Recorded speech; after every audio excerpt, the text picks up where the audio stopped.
Então, pessoal, vamos continuar aí o nosso curso de Direito Civil, né?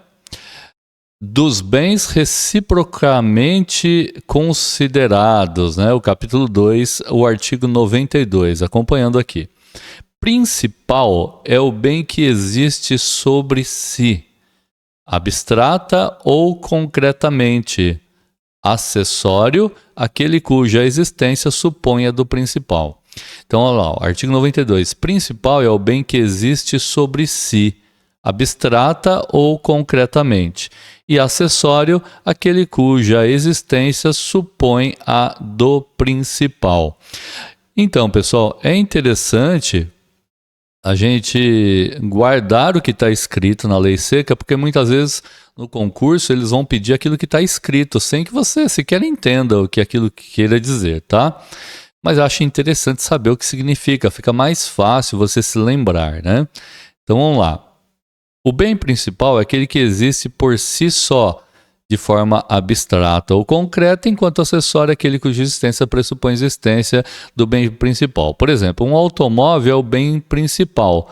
Ele existe, né, independente de outros bens. Por outro lado, né, os pneus do automóvel são bens acessórios. A sua existência depende da existência do bem principal quando diz respeito àquele automóvel, né? Então, se for feita a penhora de pneus numa loja de pneus, por exemplo, é uma outra história. O pneu do automóvel é acessório do bem principal, que é o automóvel. Tudo bem, então? Vamos continuar por aqui, fica mais fácil até vocês lerem os artigos e a gente fazer os comentários. São pertenças. O que são pertenças? Os bens que, não constituindo partes integrantes, se destinam de modo duradouro ao uso, ao serviço ou aformoseamento de outro, né? Para embelezar o outro, tá? Aformoseamento é o embelezamento de outro. Vamos lá, exemplo, uma cortina em uma residência é considerada uma pertença, tá? Pois não é parte integrante da estrutura do imóvel, mas se destina aí de uma forma permanente, duradoura, ao embelezamento das janelas da residência. Tudo bem, então? Bem principal, bem acessório e as pertenças, para entender aí bem a questão dos bens. Artigo 94. Pessoal, antes um comentário. Por que é importante saber isso para o oficial de justiça? É muito importante. O oficial de justiça faz penhoras. E, além disso, o oficial de justiça tem que entender esse vocabulário jurídico. Bens, o principal, o acessório, pertenças. Isso é útil para que ele interprete corretamente a ordem emanada do juiz no mandado ou no despacho mandado que ele carrega consigo para o cumprimento daquela diligência, tá bom? Então, tudo aqui é importante.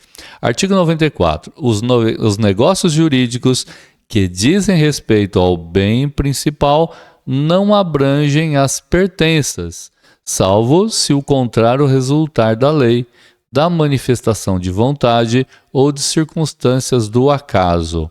Ou seja, os negócios jurídicos que dizem respeito ao bem principal, né, como regra geral, não abrangem as pertenças. Então, se for fazer a penhora de um imóvel, por exemplo, evidentemente que as pertenças desse imóvel não farão parte aí da penhora, tá certo? Se do contrário, salvo se do contrário resultar a lei ou até a manifestação da própria pessoa, né, dizendo o contrário. Exemplo, uma pessoa vende uma casa, o negócio jurídico em si não inclui as pertenças, como os móveis e utensílios presentes na casa. Para que esses bens sejam incluídos na venda, é necessário que haja uma manifestação de vontade explícita ou uma previsão legal que os englobe. Uma manifestação de vontade seria ter um contrato particular dizendo que ele está vendendo os bens e aquilo que está dentro da casa, né? Artigo 95. E aí, pessoal, entendendo, compreendendo, né? Ótimo. Apesar de ainda não separados do bem principal, os frutos e produtos podem ser objeto de negócio jurídico. Então, apesar de ainda não separados do bem principal, fruto e produto podem ser objeto de negócio jurídico. Exemplo, uma propriedade agrícola, né? As colheitas. A colheita é o fruto, viu? O fruto não quer dizer que seja o fruto de uma árvore, né? E os animais criados para venda, que são os produtos, podem ser objeto de negociação, mesmo que ainda estejam vinculados à propriedade principal. Artigo 96, acho que é autoexplicável isso aqui, né? As benfeitorias podem ser voluptárias, úteis ou necessárias. Então, vamos lá. Benfeitorias podem ser voluptárias, úteis ou necessárias. Vamos lá, então, hein? As benfeitorias voluptárias, pessoal, são aquelas que têm como objetivo proporcionar prazer ou recreação, sem aumentar o uso habitual do bem, mesmo que possam torná-lo mais agradável ou tenham um valor alto. As voluptárias são aquelas que têm como objetivo proporcionar prazer ou recreação, sem aumentar o uso habitual do bem. Exemplo, a construção de uma piscina e uma residência para uso recreativo é considerada voluptária. Tudo bem, então?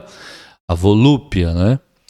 As benfeitorias úteis são aquelas que aumentam ou facilitam o uso de imóvel, como um acesso, uma garagem, uma cobertura. A construção de um galpão em uma propriedade agrícola para armazenamento de equipamentos é considerada uma benfeitoria útil, né? Está aqui um bom exemplo. Benfeitorias necessárias são aquelas que têm como objetivo preservar o bem ou evitar sua deterioração. A realização de reparos no telhado de uma casa para evitar vazamento é considerada uma benfeitoria necessária. Muitas vezes a colocação de uma determinada estrutura lá para evitar ou para preservar o imóvel de alguma maneira necessária a conservação do mesmo, tá? Artigo 97.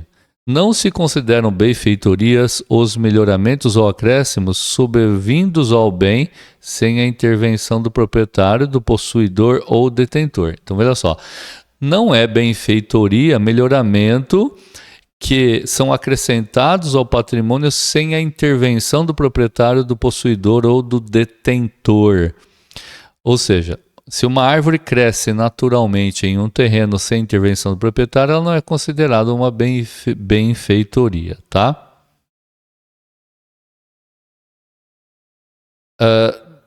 Dos bens públicos, pessoal, não sendo uma benfeitoria do imóvel, significa o seguinte, pelo menos na minha interpretação. Digamos que você alugue uma casa e você plante nessa casa uma árvore frutífera e na hora de ir embora você arranca aquela árvore frutífera, recupera o patrimônio como ele estava originalmente, tá certo? Para plantar em outro lugar. Você pode, porque essa benfeitoria não vai se incorporar na estrutura do imóvel, tá?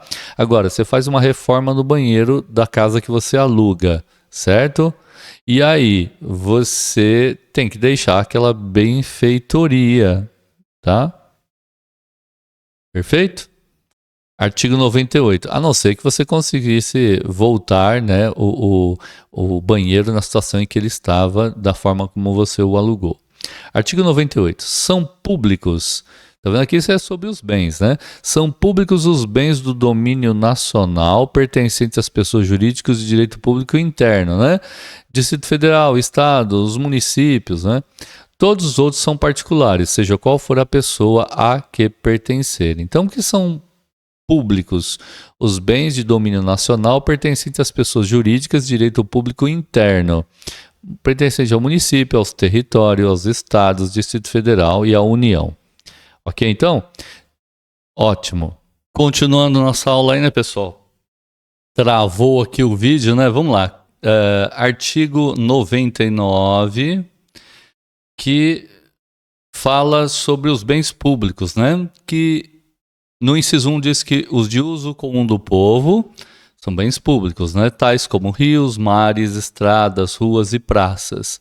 2. O de uso especial, como edifícios ou terrenos destinados a serviço ou estabelecimento da administração federal, estadual, territorial ou municipal, inclusive os de suas autarquias. Ou seja, por exemplo, o INSS é uma autarquia federal, os seus bens, né, destinados à administração da autarquia são esses bens aqui de uso especial.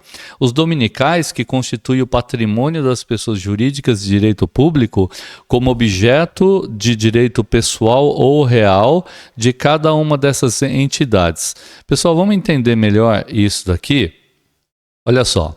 Bens de uso geral ou comum do povo são aqueles bens destinados à utilização do público em geral, sem necessidade de permissão especial. Caso aí de praças, jardins, ruas, estradas, mares, rios, praias, os golfos, né, dentre outros. Os bens de uso geral do povo não perdem a característica de uso comum se o Estado regulamentar sua utilização de maneira onerosa. Veja, ele continua sendo bem de uso comum, mesmo que o Estado regulamente o uso dele de maneira onerosa, ou seja, que se pague, né, para entrar em um determinado parque, alguma coisa assim. Bens de uso especial são os edifícios e terrenos destinados pelo próprio Estado para execução de serviço público especial, né? Há uma destinação especial. Essa destinação especial, pessoal, se chama afetação, né? São bens de uso especial os prédios e as repartições públicas, que têm um uso especial, né, porque visa a administração, onde fica a sede da administração. Não precisa ser a sede, mas enfim. Pessoal, veja que bens de uso geral, ele está dizendo aqui que ele não perde essa característica, mesmo que o Estado passe a utilizá-lo, né, ou que o público possa utilizá-lo de maneira onerosa, né, ou seja, custe alguma coisa. Os bens dominicais ou dominiais, né, a lei não fala dominiais, né, a doutrina que fala, são os bens públicos que constituem o patrimônio disponível e alienável. O que é alienável? Que pode ser vendido, né? Vendido, leiloado, né? De uma pessoa jurídica de direito público abrangendo, pode ser os móveis ou imóveis. Exemplo aí de bens dominicais: os terrenos de marinha, terras devolutas, as estradas de ferro, ilhas formadas em rios navegáveis, sítios arqueológicos, jazidas minerais com interesse público, o mar territorial, entre outros. Tá ok? Bens dominicais. Vale lembrar, viu, pessoal, que a gente vai ver mais à frente, os bens de uso geral, especial, né, eles não são penhoráveis, né? Esses bens também não são objeto de uso capião. Mas olha só, essa questão de uso geral e especial aqui, ela é relativa, ela não é absoluta, né? A lei poderá transformar bens que são de uso geral, por exemplo, em bens dominicais, tá? Então não é uma regra absoluta, mas é bom aí que vocês prestem atenção, vai que cai no concurso, né, pessoal? Artigo 100. Os bens públicos de uso comum do povo ou os de uso especial, como a gente viu, são inalienáveis, não podem ser vendidos. Veja que os dominicais podem, né? Enquanto conservarem a sua qualificação. Veja, enquanto conservarem, isso que dá abertura, né, no artigo 100, para que a administração pública possa vir a tornar esses bens de uso comum especial em bens dominicais, tá? Na forma que a lei evidentemente determinar. Perfeito? Artigo 101. Os bens públicos dominicais podem ser alienados observadas as exigências da lei, tá? Diferente, então, dos bens de uso comum e de uso especial, os bens dominicais podem ser alienáveis, vendidos, né? Transferidos para terceiros. No entanto, a alienação desses bens deve obedecer exigências da lei. Não é assim só porque lá o prefeito quer que a coisa vá acontecer. Certo? Artigo 102.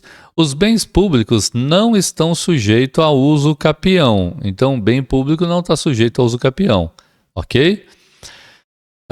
Uso capião é aquele em que a pessoa que tem o uso daquele bem, paga os seus impostos, ele tem a propriedade, na verdade, de fato, mas não tem o direito ainda, então ele pode vir entrar com uma ação de uso capião, tá?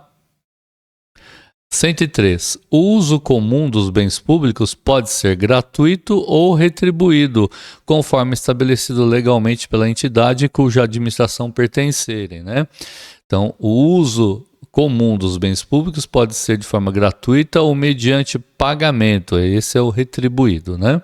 De contraprestação, dependendo do que for estabelecido pela entidade aí responsável pela administração.